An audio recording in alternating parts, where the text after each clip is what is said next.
Hello everyone, myself Anil Chaudhary और स्वागत है आप सभी का एक बार फिर से सेरेब्रम नर्सिंग एकेडमी के इस ऑनलाइन प्लेटफॉर्म के ऊपर। एमसीआरई 2025 का नोटिफिकेशन है वो रिलीज हो चुका है। इसके अंदर फोरम कब स्टार्ट होने वाले, लास्ट डेट कब रहने वाली है, एग्जाम डेट कब होने वाला है, कौन कौन सी पोस्ट है जो इस बार सीआरई के अंदर इंक्लूड है वो की गई। इस कंप्लीट वीडियो के अंदर अपन सभी जानकारी वो हासिल करने वाले हैं। कौन कौन सी पोस्ट रहने वाली है, कौन कौन से एम्स के अंदर कौन सी पोस्ट रहने वाली है, सभी जानकारी अपन हासिल करने वाले हैं। तो वीडियो ले जुड़े रहेगा लास्ट तक। सबसे पहले स्टार्ट करने जा रहे हैं कि इस फोरम डेट है स्टार्ट कब होने जा रहा है। सबसे पहली बात यह है तो एमसीआरए 2025 का जो नोटिफिकेशन रिलीज हुआ था वो आज रिलीज हुआ था 7 जनवरी 2025 को। ध्यान देना, 7 जनवरी को एमसीआरए 2025 का नोटिफिकेशन रिलीज हो चुका है। और इसकी जो लास्ट डेट रहने वाली है, अपन कब तक इसका फॉर्म फिलअप कर सकते हैं, वो रहने वाला आपका 31 जनवरी तक। ध्यान दीजिएगा, 31 जनवरी तक इसकी लास्ट डेट है वो रहने वाली है फॉर्म फिल करने की। फॉर्म स्टार्ट हो चुका है साइट के ऊपर, लास्ट डेट जो रहने वाली है वो रहने वाली है 31 तक। ध्यान दिया। नेक्स्ट बात करते हैं जैसे एडमिट कार्ड है वो कब रिलीज होने वाले। सबसे पहले ध्यान ये दीजिए, जो डेट ऑफ एग्जाम जो रहने वाली है वो रहने वाली है 26 फरवरी से लेके 28 फरवरी। जो एग्जाम डेट है वो रहने वाली है 26 फरवरी, 27 फरवरी और 28 फरवरी। इन 3 दिनों के अंदर एग्जाम आपकी होने वाली है।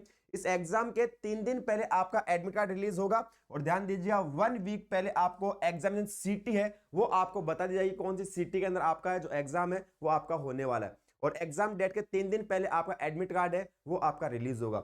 नेक्स्ट बात करते हैं क्या इसका एप्लीकेशन फीस रहने वाला है। तो इसके अंदर अलग अलग कैटेगरी अलग अलग रहने वाला है। यहाँ पे जनरल और ओबीसी कैंडिडेट की अगर अपन बात करें तो उनका 3,000 रुपए वो फॉर्म फीस रहने वाला है। और यही बात करें एससी एसटी कैंडिडेट की तो उनका 2400 रुपए फीस है वो आपका रहने वाला है। और जो पीडब्ल्यूबीडी के कैंडिडेट होते हैं उनका जो एग्जाम फीस है वो एक्सेप्टेड है, नील है, कुछ भी फीस है वो नहीं लगने वाला। क्लियर। तो ये था अपना जनरल डाटा इसके बारे में। अब बात करते हैं किसके कौन कौन से फील्ड, कौन कौन सी पोस्ट आई है, कितनी पोस्ट आई है, कौन से एम्स में कितनी पोस्ट है वो रहने वाली है।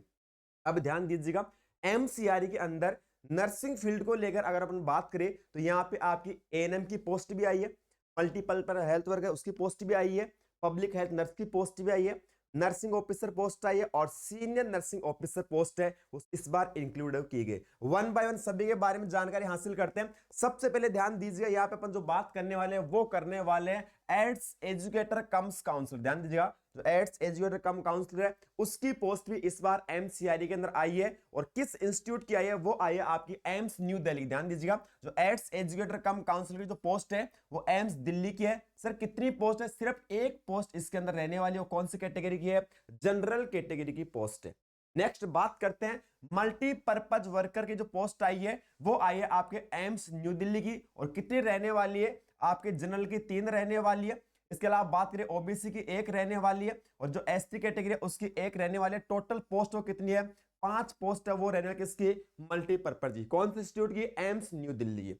नेक्स्ट बात करते हैं नर्सिंग ऑफिसर वैकेंसी। और इसके अंदर सबसे पहले इंपॉर्टेंट सभी लोगों को वेट था कि सर कब एग्जाम होने वाला है, ईएसआईसी का एग्जाम कब होने वाला है। इस बार जो ईएसआईसी का एग्जाम है वो नॉट सेट एट के थ्रू नहीं बल्कि एमसीआरई 2025 है वो ईएसआईसी का पेपर कंडक्ट कराने वाली है। और यहां पे भी अगर मैं देखना चाहूं तो 80-20 रेशियो वो आपका लग चुका है। ईएसआईसी के अंदर भी 80-20 रेशियो है वो लग चुका है भैया। ध्यान दीजिएगा, अब तक एएसआईसी के अंदर सेपरेट वैकेंसी हो तब तक वहां पे कोई भी 80-20 नहीं लगा था। बट इस बार एम्स करवा रहा उसको सीआरई के अंदर उसको इंक्लूड किया है और एएसआईसी के अंदर भी 80-20 रेशियो लग चुका है। ध्यान दीजिएगा, यहां पे नर्सिंग ऑफिसर मेल की बात करूं मैं ईएसआईसी के अंदर, ध्यान दीजिएगा मेल नर्सिंग ऑफिसर की बात करूं तो वहां पे टोटल पोस्ट रहने वाली है वो रहने वाली 113। और यहां पे अगर एएसआईसी के अंदर फीमेल नर्सिंग ऑफिसर की बात करूं तो यहां पे जो पोस्ट रहने वाली है वो रहने वाली है 460।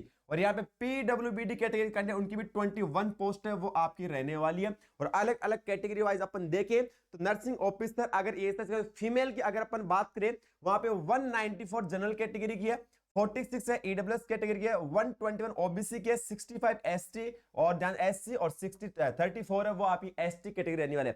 मतलब 460 टोटल पोस्ट है वो फीमेल नर्सिंग ऑफिसर की है एएसआईसी के अंदर। और 113 जो पोस्ट है वो रहने वाली है मेल नर्सिंग ऑफिसर इसके अंदर एएसआईसी के अंदर। तो मतलब बोल सकते हैं कि एएसआईसी के अंदर भी 80-20 रेशियो है वो आपका लग चुका है। और इस बार कुछ अलग ही, बहुत कुछ नया हुआ इस बार एमसीआरई के अंदर भी। और ऐसा हुआ जो आज तक पहले कभी नहीं देखा।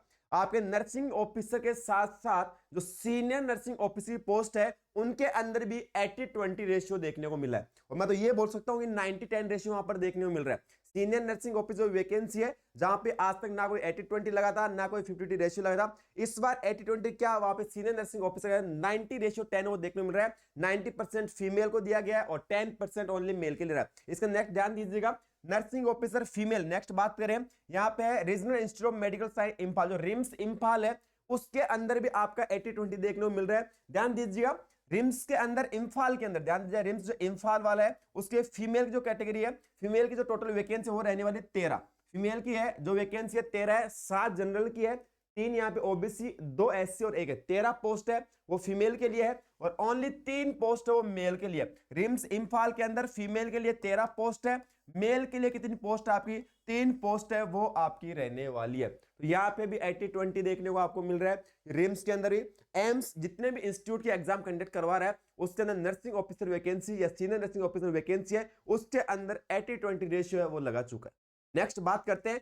पब्लिक हेल्थ नर्स की सिर्फ एक पोस्ट आई है और इंस्टीट्यूट जो रहने वाला है वो रहने वाला है एम्स ऋषिकेश। ध्यान दीजिएगा, ये आपकी जो नर्सिंग ऑफिसर वैकेंसी है ये लेवल पे 7 रहने वाली है। आपकी जो पब्लिक हेल्थ नर्स वैकेंसी है ये आपकी पे लेवल 8 रहने वाली, लेवल 8 की रहने वाली है पब्लिक हेल्थ नर्स की। कहां पर आई है, एम्स ऋषिकेश के अंदर आई। कितनी पोस्ट है, एक पोस्ट है। जनरल कैटेगरी से कोई भी इसमें अप्लाई है वो कर सकता है, चाहे SC/ST कैंडिडेट हो चाहे ओबीसी कैंडिडेट हो, वो इसके अंदर अप्लाई कर सकता है। पब्लिक हेल्थ नर्स की सिर्फ MCRD के अंदर एक ही पोस्ट आई है और वो आई है आपके एम्स ऋषिकेश की। क्लियर है, चलिए आगे की तरफ। नेक्स्ट ध्यान दीजिए भैया, ये वैकेंसी आ चुकी है सीनियर नर्सिंग ऑफिसर को लेके। अब सीनियर नर्सिंग ऑफिसर की वैकेंसी कौन कौन से इंस्टीट्यूट के अंदर आई है उसके अपन बात कर लेते हैं। सबसे पहले बात करते हैं सीनियर नर्सिंग ऑफिसर फीमेल की। अगर बात करें एम्स जम्मू की बात कर लेते हैं, तो एम्स जम्मू के अंदर फीमेल की अगर अपन बात करें तो टोटल पोस्ट रहने वाली है वो रहने वाली है 15 और मेल की बात करें कितनी रहने वाली है, 6 पोस्ट है मेल की रहने वाली। किसके अंदर, एम्स जम्मू के अंदर। टोटल वैकेंसी एम्स जम्मू के अंदर फीमेल है सीनियर नर्सिंग ऑफिसर 15 है, male senior nursing officer post कितनी रहने वाली, 6 रहने वाली है। इसके अंदर अगर हम बात करें फीमेल के रिगार्डिंग बात करें तो जनरल कैटेगरी से 3 पोस्ट है, ईडब्ल्यूएस से 2 है, ओबीसी से 7 है, एससी से 2 है, एसटी से 1 पोस्ट है।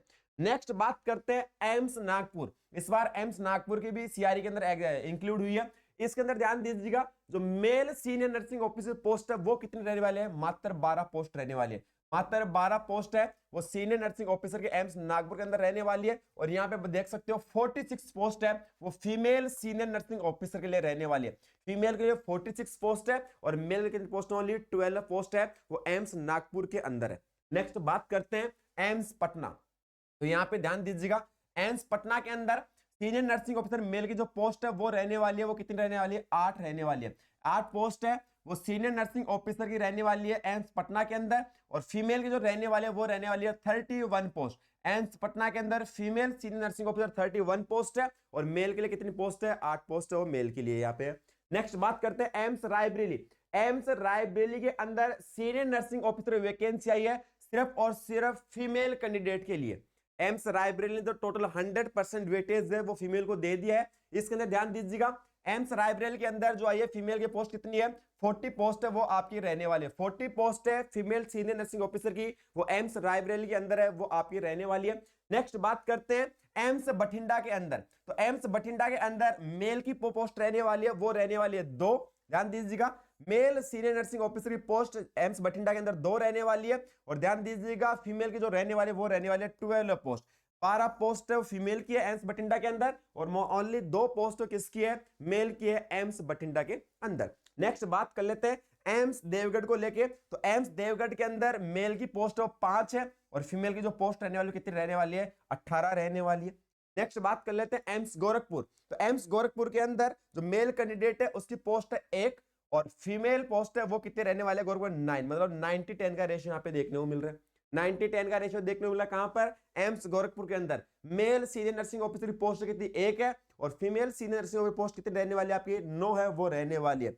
नेक्स्ट बात करते हैं TB and chest disease health assistant की, जो एक एम्स पटना के अंदर सिंगल पोस्ट आई है। ध्यान दीजिएगा, TB and chest disease health assistant की जो पोस्ट आई है वो एम्स पटना के अंदर 1 पोस्ट आई है। नेक्स्ट बात करते हैं TB and chest disease health assistant AIIMS Raipur के अंदर कितनी पोस्ट है आपकी, 1 पोस्ट है वो आपकी रहने वाली। मतलब इस बार एमसीआरई का एग्जाम है, ये सभी डेट डिसाइड हो चुका है कि 26, 27 या 28 फरवरी को है वो कंडक्ट आपका होने वाला है। फॉरम डेट 7 जनवरी से स्टार्ट हो चुके हैं, लास्ट डेट रहने वाले 31 जनवरी है आपकी रहने वाली है। नेक्स्ट इंपॉर्टेंट डाटा, यहाँ पे जो पोस्ट इस बार देखने को मिले, किस पोस्ट देखने को मिल रही है आपकी, मल्टीपर्पज हेल्थ वर्कर की, मल्टीपर्पज हेल्थ वर्कर की पोस्ट वो सीआरई के अंदर देखने को मिली है। एएनएम की पोस्ट है वो देखने को मिली है। पब्लिक हेल्थ नर्स की, ध्यान दीजिएगा, पब्लिक हेल्थ नर्स की पोस्ट है वो इसके अंदर देखने को मिल रही है। और सीनियर नर्सिंग ऑफिसर की पोस्ट है वो आपका देखने के यहाँ पर मिली है। और यहाँ पे पब्लिक है और जहाँ नर्सिंग ऑफिसर पोस्ट है आपको देखने को मिले किसके अंदर, रिम्स एंड आपका एएसआईसी के अंदर। मतलब नर्सिंग फील्ड से रिलेटेड अपन बात करें तो यहाँ पे 5 पोस्ट आपको देखने को मिल रही है। एएसआईसी और रिम्स की नर्सिंग ऑफिसर की है। बाकी एम्स की कौन कौन से इंस्टीट्यूट की सीनियर नर्सिंग ऑफिसर पोस्ट आई है वो मैंने कंप्लीट जानकारी है वो आपको दे दी है। यहाँ पे अगर एक्सपीरियंस रिलेटेड अगर अपन बात करें तो यहाँ पे पब्लिक हेल्थ नर्स के लिए 2 ईयर एक्सपीरियंस चाहिए। सीनियर नर्सिंग ऑफिसर पोस्ट के लिए 3 ईयर का एक्सपीरियंस चाहिए और मिनिमम 100 बेडेड हॉस्पिटल होना चाहिए, मिनिमम 100 बेडेड हॉस्पिटल होना चाहिए सीनियर नर्सिंग ऑफिसर के लिए। और 3 साल का एक्सपीरियंस रिक्वायरमेंट वहां पे। वही अगर अपन नर्सिंग ऑफिसर पोस्ट के लिए अपन बात करें तो यहाँ पे बीएससी नर्सिंग कैंडिडेट को कोई एक्सपीरियंस नहीं चाहिए, बट जीएनएम कैंडिडेट है उनको 1 ईयर का एक्सपीरियंस चाहिए किसके अंदर, एएसआईसी के अंदर। और 2 ईयर एक्सपीरियंस चाहिए आपका रिम्स के अंदर। ध्यान दीजिएगा, एएसआईसी के अंदर 1 ईयर का एक्सपीरियंस किसको लिए, ओनली ऑन जीएनएम कैंडिडेट को। क्लियर, तो ये कंप्लीट जानकारी थी आपकी। फिर भी आपको कोई भी डाउट रहता है, फोरम बनेगा तो कोई भी समस्या आती है तो आप कमेंट सेक्शन में आप लोग कमेंट कर सकते हैं, वहां पे आप लोगों की हेल्प है वो हो जाएगी। धन्यवाद।